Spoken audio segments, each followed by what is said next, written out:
Hello, this is the lecture for Unit 1, Writing in Your Profession. What does it mean to be a professional person?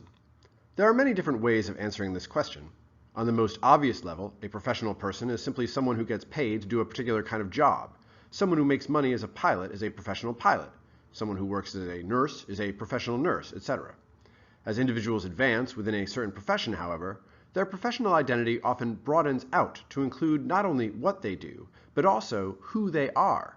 In the best cases, professional people feel a sense of vocation, that they are called to do a certain kind of work because of the way that job fulfills something inside of them. They do not simply check out at the end of the day. Their minds are constantly occupied with professional questions about why and how they do what they do. They apply their creativity, intelligence, and passion to learning more about what there is to know about their profession and to discovering what remains to be found out. They become immersed in a dialogue with other professionals asking similar questions, and they strive to contribute their own insights to this professional community. In this sense of the word, a professional person is both a lifelong learner and a lifelong teacher, constantly alert to new possibilities for discovery and dialogue. In our multimedia age, there are many different ways that professionals expose themselves to new ideas and disseminate their own insights.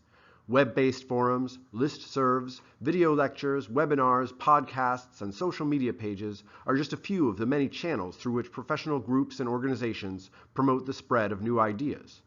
In most professions, however, the most privileged form of communication is the journal article, a long-form statement of original research written in sentences and paragraphs. The reasons why journal articles are the highest form of professional research have to do both with the institutional culture of professional disciplines, as well as with the nature of writing itself as a form of communication. On an institutional level, every profession has a handful of periodical publications that represent the most important work being done in the discipline.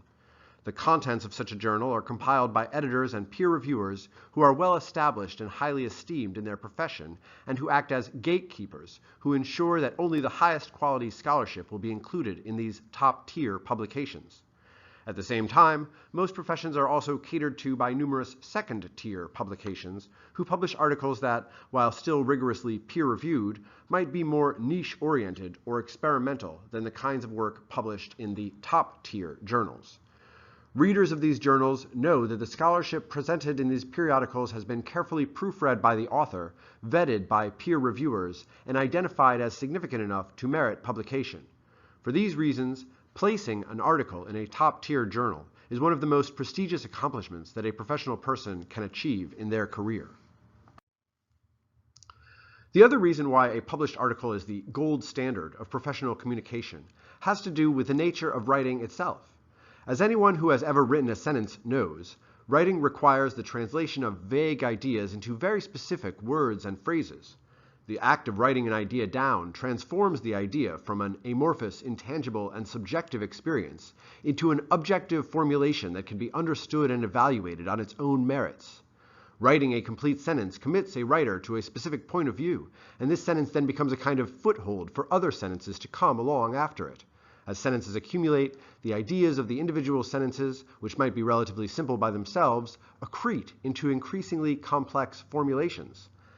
However complex the ideas might become, the fixed nature of the written word allows a reader to trace the elements of an idea back to its sources, allowing sophisticated ideas to be both challenging and intelligible.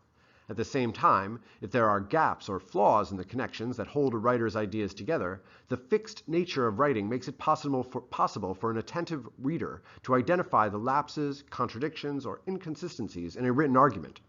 In either event, one written text always acts as a kind of invitation for a reader to compose another written text that responds to, extends, or contests the original writer's point of view.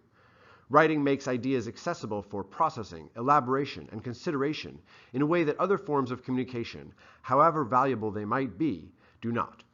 For this reason, much of the professional discourse that takes place in social media, on listservs, and at professional conferences tends to serve as raw material for professional articles, even as the debates and discussions about these published articles fuel the kinds of conversations that take place in these other forums.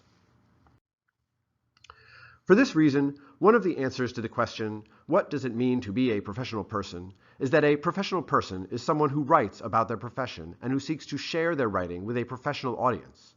Becoming familiar with the major professional publications in your discipline is an important part of developing a professional identity, and preparing your own articles for submission to these publications can provide opportunities to explore issues that motivate you, to share your perspective with other professionals, and to enhance your own professional credentials.